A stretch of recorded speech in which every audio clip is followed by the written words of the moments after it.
Hello and welcome everyone to the Formula Jonah channel, and today it's a very special video because I'm going to be celebrating the 1 year anniversary of my channel. Just 1 year ago, on exactly this day, May 7th, I produced my first ever video, and that began the journey of my channel into YouTube.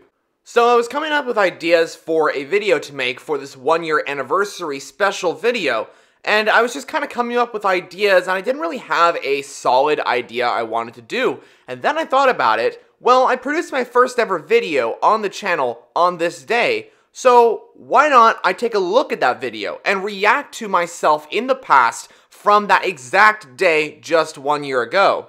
So that's going to be exactly what I'm going to do. I'm going to be creating my first ever reaction video by reacting to my first ever video on YouTube that was created just 1 year ago. So let's react to this video, and hopefully it's not too painful and embarrassing for me to watch. On F1 2019, I'm Broomhandle914, and we're going to attempt to do backwards F1. So what I mean by that is that we're going to go on a circuit, and we're going to turn around the car and go backwards. Sounds crazy. We're just going to try it. I thought it'd be a cool idea to try and do it once again. So I've done it before, but never on YouTube. So hopefully it goes well. I'm sorry that I'm going to be I might crash a few times because I'm not really used to the circuits, like backwards. I mean, used to the circuits frontwards, but not backwards. So we're going to try it. We're going to try it as Red Bull. Let's go with actually, let's go with Alexander Albon because we're going to do Belgium first, and that was his first race with Red Bull Racing. So after he switched to Toro Rosso and Gasly got demoted to Red Bull in 2019. So let's go with Albon as we prepare for this backwards F1 circuit.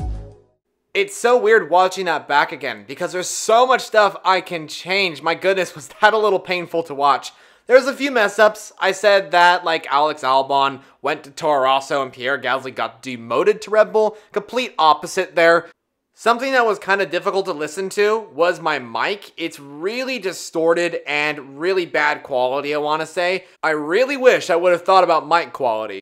Back then, I also tried to explain everything I was doing in the video, in the intro particularly, but nowadays I don't really do that because it wastes a lot of time, and unfortunately that's how it was in this video that we're watching back. But anyway, let's move on to the next clip. I think all the settings are correct. Why is the assist like that? So I turned some assists on, so like I said in the last video I did a few hours ago, I'm still testing a few things out, so bear with me on a few things. I'm trying to figure out my YouTube channel, trying to get into the world of recording videos and stuff like that. Before we move on with the video, I did want to mention that I was doing a live stream at this time. I didn't know how to actually record videos. I was actually just doing live streams. And so everything is not edited out, like this loading screen right here is not edited out. I didn't even know how to do that. So just something to point out there. But of course, I know how to do that now.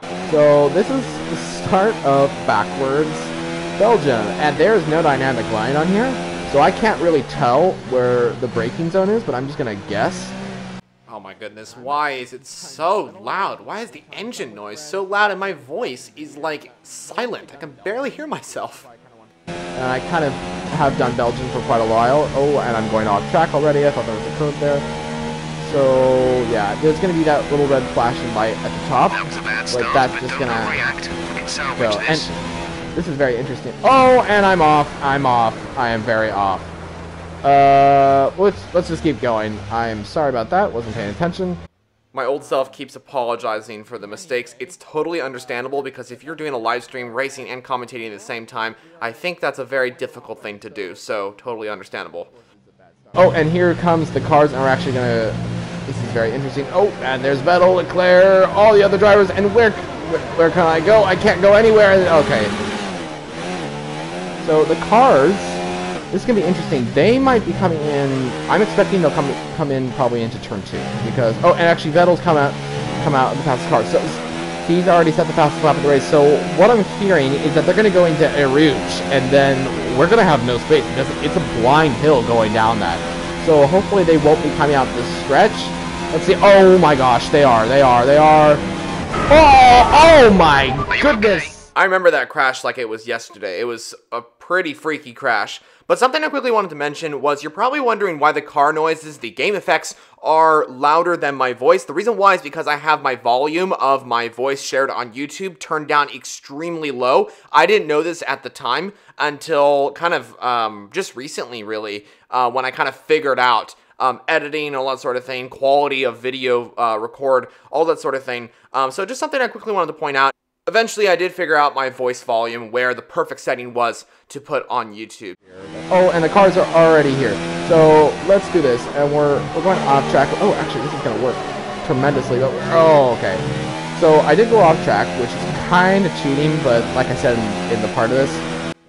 I remember I'm so nervous at this point. And also, it was really late when I was recording this. It was like 11, 12 o'clock midnight where I was. And so I had to be really quiet because of the neighbors around me. Yeah, so they're just coming into the last part of the circuit. Oh, and I've gone completely off the... Oh, okay, that was a mess up and actually... Okay. We have to replace that front wing. I'm a little surprised that I continued on with that recording because that entire lap that I did do was kind of just a big waste of time since I just screwed it up, basically. So, yeah, just how it goes, though, because I had a different vision back then, so a little bit different recording style. Something else that's kind of funny, but also understandable at the same time, is that, like I did mention, I was doing a live stream at this time, so I was talking consistently, kind of how I do with commentary, but this is even harder because I was actually driving the car at the same time, so I'd make pauses in between my sentences. Nowadays, I would fill in those pauses so I'd have consistent speaking to you guys at the home so you guys are entertained. Oh, and actually the F1 cars are coming through the... Oh dear, this is not going to be good, this is not going to be good. Not good. We're going off the circuit, I can't go... Oh, okay, switch to the inside. Oh my goodness, that was so close to hit Stroll. This is so funny but embarrassing at the same time because I know I could do a lot of things different with this video, but I gotta remember, we all have to remember, this is the first video on the channel, and I learned so much after this, just about everything. But the biggest thing for me is the quality of the mic. You can barely hear me because of the car noise. I really wish I did something with that. And then also the quality of the actual mic, you can barely hear me, it's so distorted.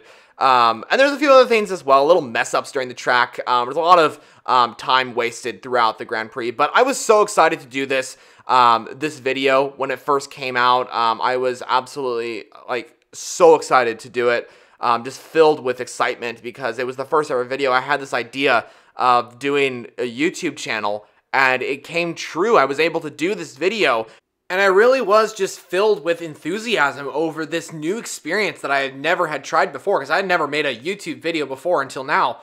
And so, yeah, it's just something that I think sparked what would come into the future. And yeah, this is my history. This is my history. This is where it all started for the Formula Jonah channel. And even though there was moments where it was so painful to watch, just the horrible quality of the microphone and other things that I did mention, it was really a nice experience to rewatch this. I hope you guys enjoyed this too, because it really is a part of me. I mean, it may not be the best video, but it is the first video of mine. And hopefully this video will be on the channel forever. This isn't the end of the video though, because I do have two things to say before we end off this video, and they are pretty big, so please stay here. The first thing, of course, is actually not really something to talk about that's big, but it's actually just more of like a summary of what happened really next. You're probably wondering what happened after I made this video. Well, from what I could remember, I think what I did is I made a few more backwards videos like this, got a little bit better, and then I wanted to get into commentary, and I contacted my friend Fabregas. I didn't know him at the time, but now, of course, I know he's a good friend of mine. And yeah, that's just how it started. And then from then on, I just started commentating, and that was kind of the main thing of the channel. And then I also did little videos like this. I came back to do little videos, and then nowadays I do videos on really anything you can think of. So that's kind of how it all started out for the channel. So I mentioned there's something else I wanted to talk about this channel. Well, let me explain. So this is nothing to do with the reaction video, nothing to do with the history of the channel, or basically the anniversary of the channel. This actually has to do with the future of the channel and what I have planned. So you're probably wondering, we've been consistently coming out with videos each week about things in motorsport, to really anything you can think of: Formula 1, Le Mans, IndyCar, Formula E, the list goes on. But I have decided to do something. I've decided that I will be taking a break from the channel for a little bit. The summer's coming up, and I have a lot of things I'm doing in my normal life that I need to get up and running again. And right now, I just need a short break from YouTube. That doesn't mean I'm going away, though, because I am coming back. I have huge plans for this channel, and so I am coming back. I just need a short break. I hope you all understand.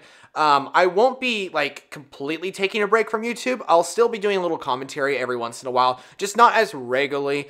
There won't be that many... Actually, there won't be any motorsport, like, weekly videos kind of thing, how I have been doing over the past couple of months.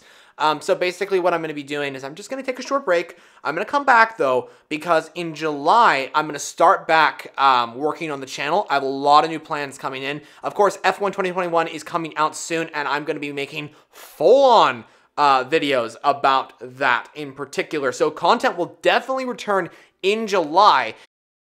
This break will be mainly during June, but in July and August, I'm going to be returning, making videos consistently, and I'll let you all know what those videos plan to be. So I'll keep you guys all updated on everything, but I just want to say a big, huge thank you to everyone that has supported the Formula Jonah channel all the way up from its first ever day on May 7th last year in 2020, all the way up until now and into the future. So I want to say a big thank you to everyone out there.